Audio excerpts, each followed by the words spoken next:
بسم اللہ الرحمن الرحیم۔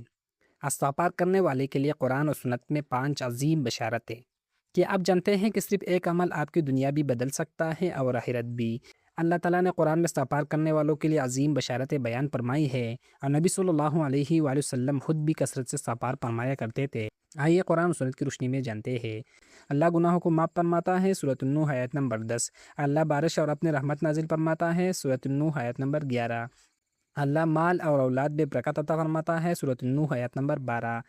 اللہ باغات اور نہر جیسی نعمت عطا فرماتا ہے، سورۃ النوح آیت نمبر 12۔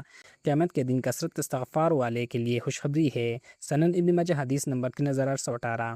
حضرت عبداللہ بن بصر رضی اللہ عنہ روایت کرتے ہیں، رسول اللہ صلی اللہ علیہ وسلم نے فرمایا، خوشخبری ہے اس شخص کے لیے جو اپنے نامہ اعمال میں بہت زیادہ استغفار پائے، سنن ابن ماجہ حدیث نمبر 3818۔ کثرت استغفار قیامت کے دن خوشخبری کا سبب بنے گی۔ حضرت ابو ہریرہ رضی اللہ عنہ روایت کرتے ہیں، رسول اللہ صلی اللہ علیہ وآلہ وسلم نے فرمایا، اللہ کی قسم میں ایک دن میں 70 مرتبہ سے بھی زیادہ اللہ سے استغفار کرتا اور اس کی طرف توبہ کرتا ہوں۔ صحیح بخاری حدیث نمبر 6307۔ جب نبی صلی اللہ علیہ وآلہ وسلم اتنی کثرت سے استغفار کرتے تھے تو ہمیں اس کی کتنی زیادہ ضرورت ہے۔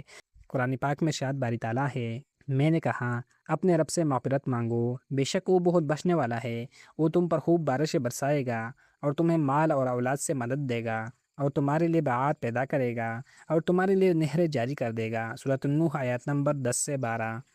استغفار صرف زبان کا ذکر نہیں بلکہ اللہ کی طرف رجوع و مغفرت طلب کرنا ہے۔ جو شخص استغفار کو اپنی زندگی کا معمول بنا لیتا ہے وہ دنیا و آخرت دونوں میں اللہ کی رحمت کا امیدوار بن جاتا ہے۔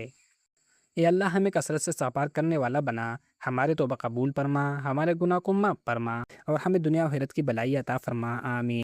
اگر آپ چاہتے ہیں کہ زیادہ سے زیادہ مسلمان استغفار کی فضیلت جانیں تو اس ویڈیو کو اپنے دوستوں، اہل خانہ اور سوشل میڈیا پر ضرور شیئر کریں تاکہ آپ کے لیے بھی صدقہ جاریہ بن جائے انشاءاللہ۔